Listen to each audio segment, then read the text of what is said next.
There's a lock screen on my phone, a photo of Chloe and me from last fall.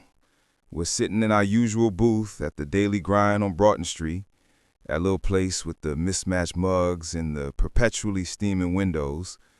In the picture, she's laughing, head thrown back, a smear of foam from her cappuccino on the nose. I'm looking at her like she's the only person in the world. It was a perfect, ordinary Tuesday.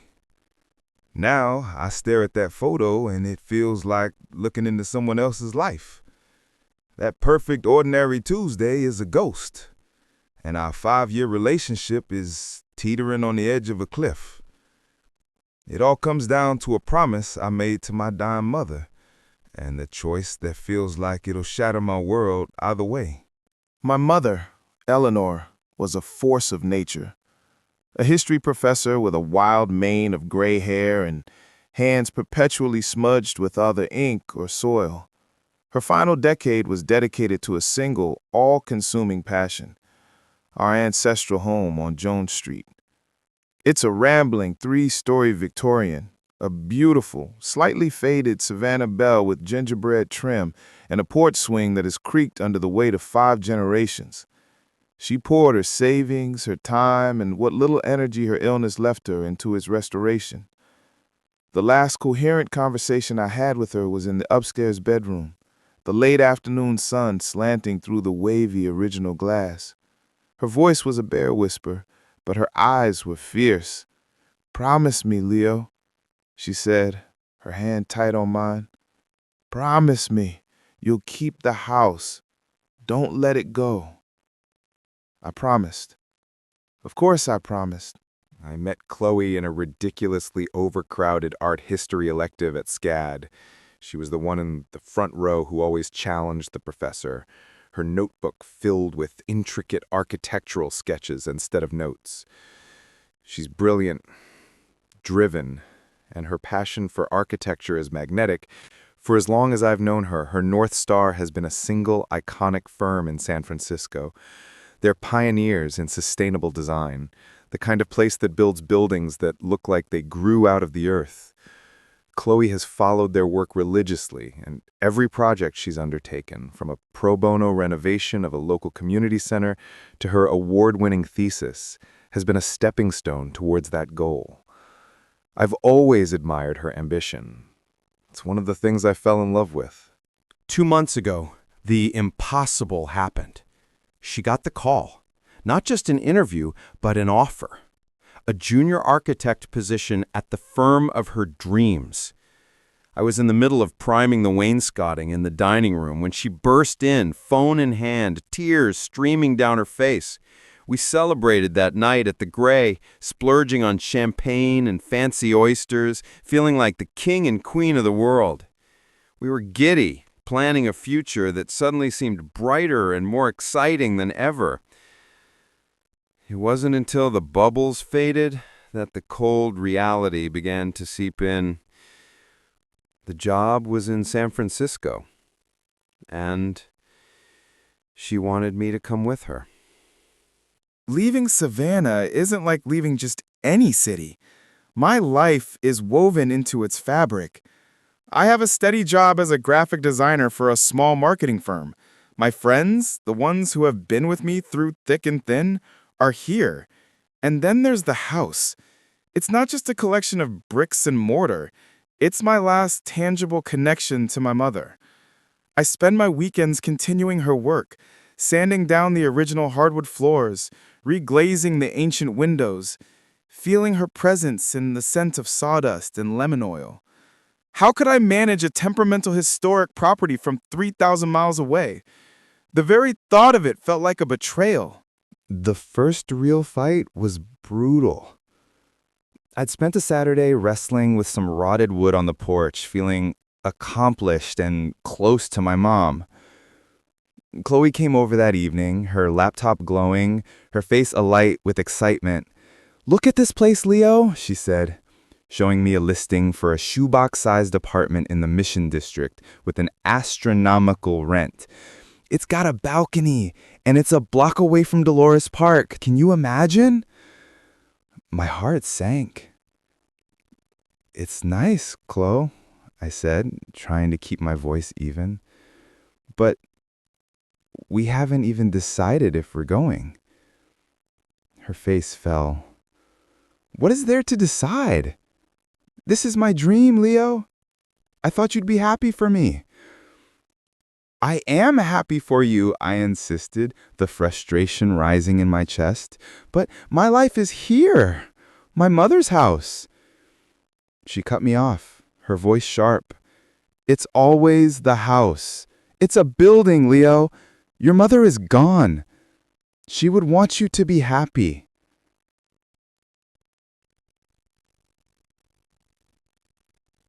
The word stung. This is what makes me happy. And keeping my promise to her is part of that. The thing is, Chloe has never been anything but supportive of me in the house. When my mom first died, I was a wreck. Chloe was my rock. She cooked for me, held me when I cried, and listened for hours as I told her stories about my childhood in that house. She even spent a whole weekend helping me sort through my mom's library, her architect's eye helping me see how to turn it into a functional office without losing its character. She sketched out ideas for the kitchen renovation, her design seamlessly blending modern functionality with the home's historic charm. That's what makes this so hard. It feels like the person who helped me rebuild my life is now asking me to tear it down. A week later, we met on neutral ground, a bench in Forsyth Park. The air was thick with the scent of magnolias and the distant sound of a saxophone player. Chloe, ever the pragmatist, had come with a solution. "We can hire a property management company," she said, her tone conciliatory. "They could handle the upkeep, find good tenants. The rental income would be a huge help in San Francisco. It makes financial sense, Leo." She had spreadsheets, a list of reputable companies, and a solid, logical plan. And the worst part was, she was right. It was a perfectly reasonable compromise, but my heart rejected it instantly. How could I explain to her that it wasn't about financial sense? A property manager wouldn't notice the subtle warp in the floorboards of the guest room or know the precise way the afternoon light hit the stained glass window on the landing. Renters would treat it like any other rental, scuffing the baseboards my mother had painstakingly painted, not caring about the history seeping from its walls. It felt like handing over a piece of my soul to a stranger. I tried to articulate this, the words feeling clumsy and overly sentimental. It's not just an asset, Chloe. It's her. She looked at me, her eyes filled with a sad, weary frustration. "But I'm here, Leo. I'm real, and I'm asking you to choose me." From then on, a chill set in. Every conversation felt like a negotiation, every shared meal a potential battleground.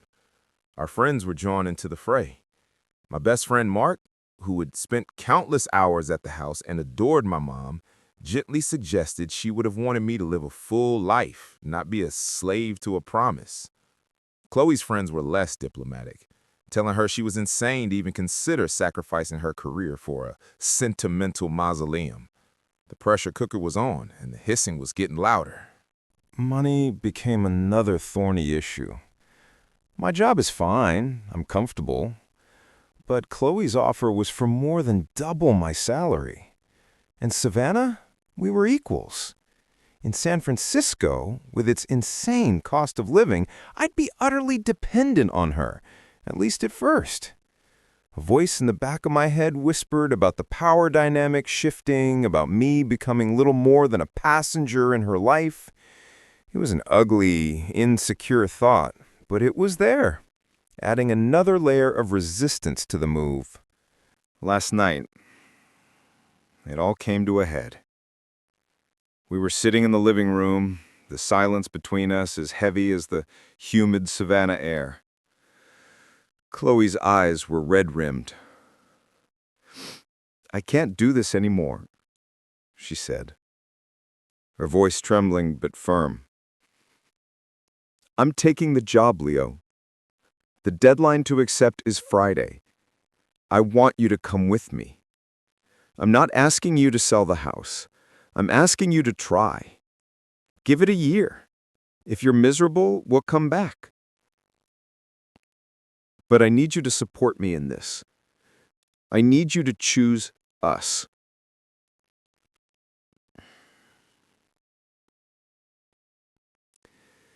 It wasn't a question. It was an ultimatum. I couldn't sleep. After she left, I wandered through the silent house, every creak of the floorboards amplifying my turmoil.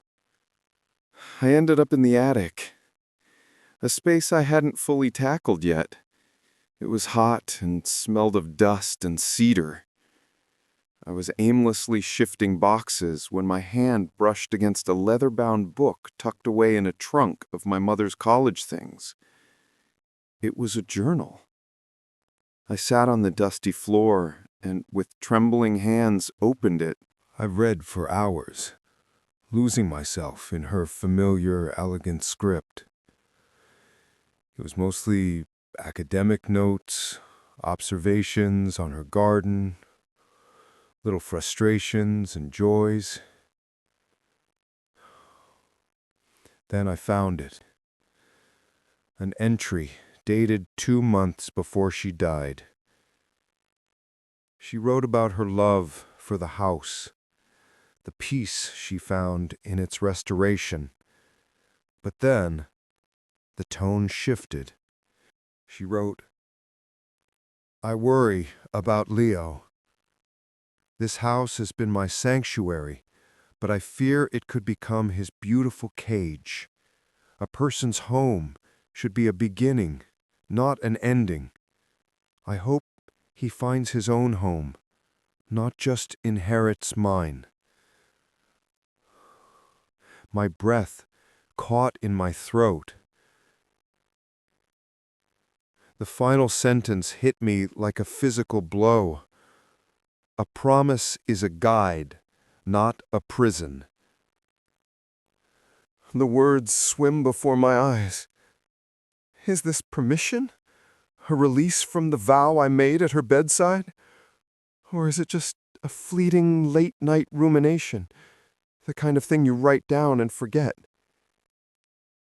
Does it invalidate the fierce, desperate grip of her hand, the unwavering certainty in her eyes when she made me swear? Downstairs, my phone buzzes against the hardwood floor. I know it's Chloe. She's waiting. Friday is tomorrow. I look at my mother's looping cursive, then at the sturdy attic rafters above me, a part of the house she never got to restore. So, Reddit, what do I do?